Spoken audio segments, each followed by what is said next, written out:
Welcome to smart commerce and management hub. Smart commerce and management హబ్లో ఇవాళ మనం ఈపీఆర్జీ framework గురించి చూద్దాం.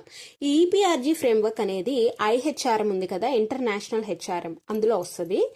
అసలు ఈపీఆర్జీ ఫ్రేమ్వర్క్ అసలు ఏం ఎక్స్ప్లెయిన్ చేస్తుందంటే, మనకి మల్టీనేషనల్ కంపెనీస్ తన యొక్క ఎంప్లాయీస్ని ఇంటర్నేషనల్ ఆపరేషన్స్ని ఎలా మేనేజ్ చేసుకోవాలి అని చెప్పేదే ఈపీఆర్జీ ఫ్రేమ్వర్క్. ఓకేనా?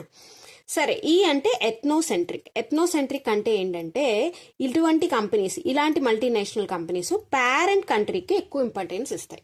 పేరెంట్ కంట్రీకి ఇంపార్టెన్స్ ఇవ్వటం ఏంటి మ్యామ్ అంటే, ఫర్ ఎగ్జాంపుల్ నేను ఒక ఇండియన్ కంపెనీ, నేను రకరకాల బ్రాంచెస్ యూఎస్లో, యూకేలో ఇలా రకరకాల ప్లేసెస్లో పెట్టాను అనుకోండి. అయితే నేను ఇప్పుడు ఏం చేస్తున్నానంటే, నా ఇండియన్ కంపెనీకి ఎక్కువ ఇంపార్టెన్స్ ఇస్తున్నాను. అంటే ఏ విధంగా అంటే, ఇప్పుడు యూఎస్ఏలో, యూకేలో పెట్టాను కదా బ్రాంచెస్, అక్కడ కూడా కీ పొజిషన్ మేనేజర్స్, సిఇఓస్ వాళ్ళని కూడా ఇండియన్ కంట్రీ, నా పేరెంట్ కంట్రీకి సంబంధించిన వాళ్ళనే కీ పొజిషన్స్ని ఫిల్ చేస్తున్నాను అనుకోండి. అలాంటి కంపెనీస్ దేని కింద వస్తాయంటే ఎథ్నోసెంట్రిక్ కింద వస్తాయి. ఓకేనా? నెక్స్ట్ అది పాలీసెంట్రిక్ అంటే లోకల్ కంట్రీకి ఎక్కువ ఇంపార్టెన్స్ ఇవ్వటం. అంటే నేను ఇండియన్ కంపెనీయే, నేను ఏం చేశానంటే యూఎస్ఏలో బ్రాంచ్ పెట్టాను అనుకోండి. అప్పుడు నేనేం చేస్తున్నాను, అక్కడ లోకల్ పీపుల్కి ఇంపార్టెన్స్ ఇస్తాను. అంటే ఏంటి, అక్కడ కీ పొజిషన్స్, ఎగ్జాంపుల్ చెప్తున్నాను కదా, ఇప్పుడు నేను మేనేజర్స్ ఎవరినో ఫిల్ చేయాలనుకున్నాను, నేను ఎంప్లాయ్మెంట్ చేయాలనుకున్నాను, అక్కడ వాళ్ళనే చేస్తాను అనమాట. యూఎస్ఏ వాళ్ళనే తీసుకొచ్చి పెడతాను. ఓకేనా? దాన్ని పాలీసెంట్రిక్ అంటారు. అంటే లోకల్ ఎంప్లాయీస్నే మేనేజర్స్గా పెట్టడం ఫారెన్ బ్రాంచెస్లో.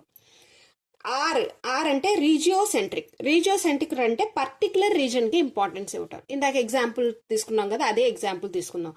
అంటే ఎంప్లాయ్మెంట్కి మనం ఏం చేస్తామంటే, ఆ సేమ్ రీజన్ వాళ్ళే సెలెక్ట్ చేస్తాం. ఫర్ ఎగ్జాంపుల్ యూరప్కి సంబంధించిన వాళ్ళు, ఏషియాకి సంబంధించిన వాళ్ళు, ఒక రీజన్ని తీసుకుంటాం. ఆ పర్టికులర్ రీజన్ వాళ్ళనే మనం ఎంప్లాయ్మెంట్కి తీసుకున్నాను అనుకోండి, అది రీజియోసెంట్రిక్ అంటారు.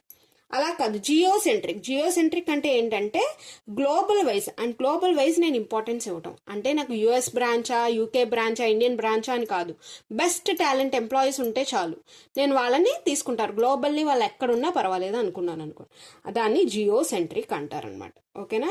సో ఎథ్నోసెంట్రిక్ అంటే పేరెంట్ కంట్రీకి ఇంపార్టెన్స్ ఇవ్వటం, పాలీసెంట్రిక్ అంటే లోకల్ కంట్రీకి ఇంపార్టెన్స్ ఇవ్వటం, రీజియోసెంట్రిక్ అంటే రీజన్స్కి ఇంపార్టెన్స్ ఇవ్వటం, జియోసెంట్రిక్ అంటే గ్లోబల్ వైజ్గా మన టాలెంట్కి మనం వరల్డ్ వైడ్గా ఇంపార్టెన్స్ ఇవ్వటం అనమాట. అది ఈపీఆర్జీ ఫ్రేమ్వర్క్ అంటే. Thanks for watching.